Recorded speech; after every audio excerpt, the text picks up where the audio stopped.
Hello दोस्तों, कहानी की इस नई सीरीज में आप सभी का स्वागत करती हूँ। आज की इस कहानी का नाम है सास चली मायके। सहदेव, अरे सुमित्रा, क्या कर रही हो? आज तो रविवार है, तुम सुबह सुबह क्यों उड़ गई भाई? अरे, आज तो उमा और धीरज की छुट्टी है और बंटी भी आज स्कूल नहीं जा रहा। सुमित्रा, अरे, वो रात को धीरज उमा से कह रहा था कि उसने बहुत दिनों से मूंग की दाल के चीले नहीं खाए, तो उमा के पास एक ही संडे होता है जब वो अपने दूसरे काम निपटाती है। तो उसने मुझे कह दिया था कि मैं उठकर बना दूं। मैंने रात को दाल भिगो दी थी, तो सोचा उनके उठने से पहले पीस लूंगी, फिर नाश्ते में चीला बना दूंगी। बंटी ने हलवा खाने की फरमाइश की थी तो उसके लिए नाश्ते में हलवा बना रही थी। सहदेव, वो तो सही है सुमित्रा, पर तुम अपनी सेहत का भी तो ध्यान रखा करो। सुबह सुबह उठकर काम में लग जाती हो। सुमित्रा, कोई बात नहीं जी, बच्चों की खुशियों में ही मैं अपनी खुशियां ढूंढ लेती हूँ।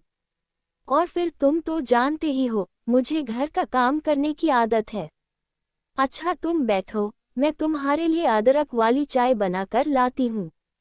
एक संपूर्ण गृहिणी, एक अच्छी पत्नी, अच्छी माँ, अच्छी दादी और एक बहुत अच्छी सास, सभी रूप सुमित्रा में दिखाई देते थे। सबकी इच्छाओं का ख्याल रखना, सारा दिन अपने से ज्यादा दूसरों के बारे में सोचना, यही सुमित्रा की आदत थी। उमा की शादी को 9 साल बीत चुके थे। बंटी अब 8 साल का था। शुरू से ही बंटी अपनी मम्मी से ज्यादा अपनी दादी के साथ रहा। क्योंकि उमा शुरू से ही एक वर्किंग वुमन थी, इसलिए सुमित्रा ने ही घर को संभाला हुआ था। सुमित्रा की वजह से उमा अपनी सारी जिम्मेदारियों से बची हुई थी। धीरज, उमा, मैं कल से वेट मशीन ढूंढ रहा हूँ, मुझे कहीं दिखाई नहीं दे रही। उमा, धीरज, मैं इस वक्त अपनी एक्सरसाइज कर रही हूँ। तुम जानते हो, मुझे संडे मिलता है जब मैं अपने लिए थोड़ा बहुत सोच पाती हूँ।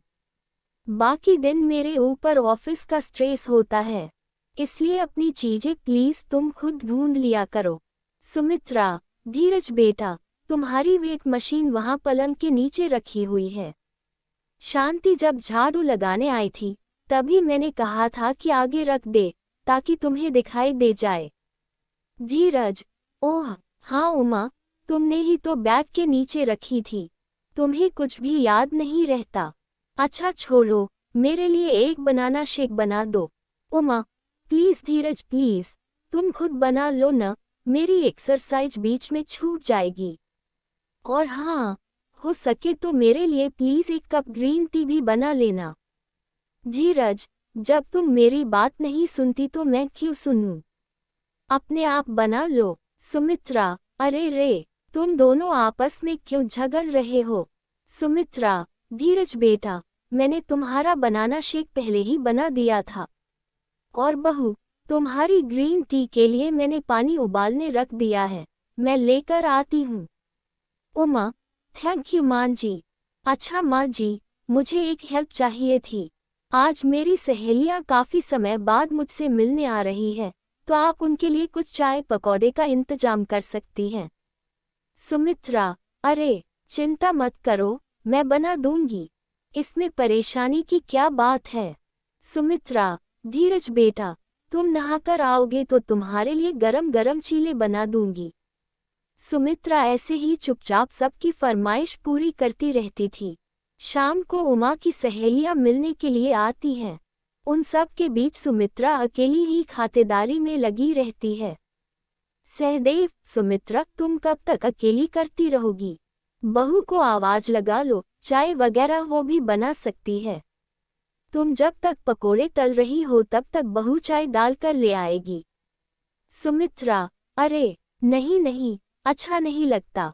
बहू सबके बीच उठकर आएगी तो परेशान होगी, मैं ले जाऊंगी। अच्छा ये पकौड़ा चखकर तो बताओ कि नमक कैसा डला है। सहदेव, सुमित्रा ये गलत बात है।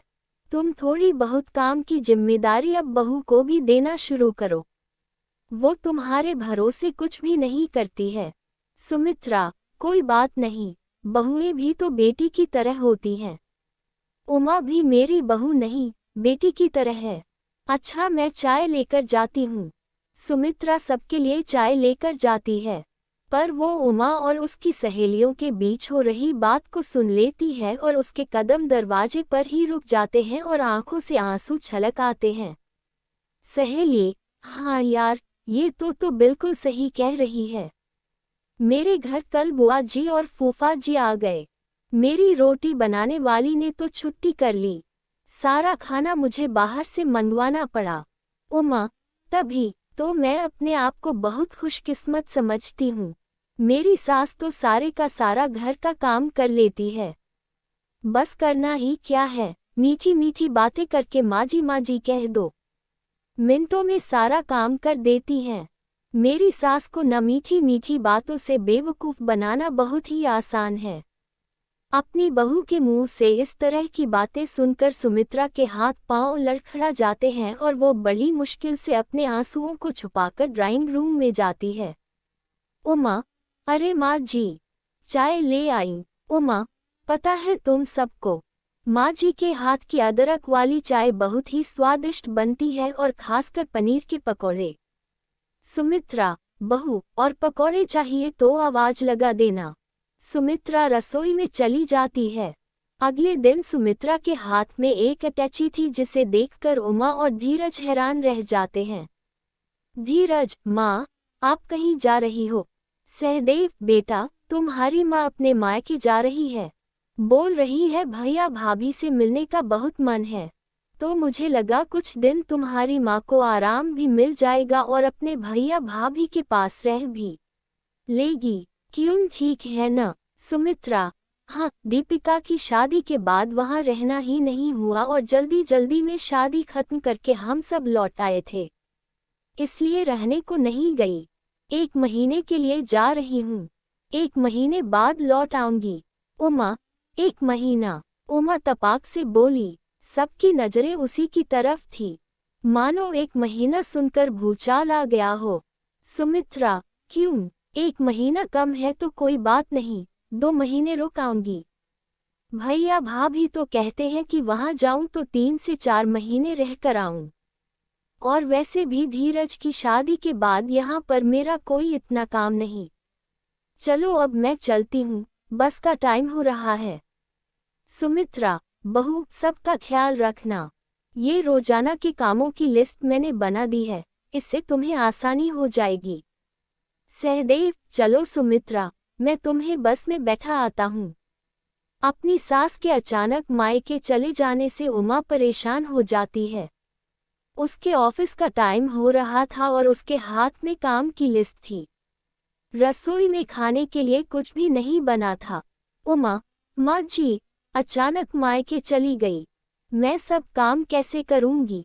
राशन लाना है, प्रेस वाली से कपड़े लेने हैं, रोजाना का दूध सुबह 6 बजे उठकर लाना है और इतने सारे काम, सब कैसे होगा? बंटी, मम्मी, मेरा लंच, मुझे आज लंच में येलो कलर का पुलाव लेकर जाना था।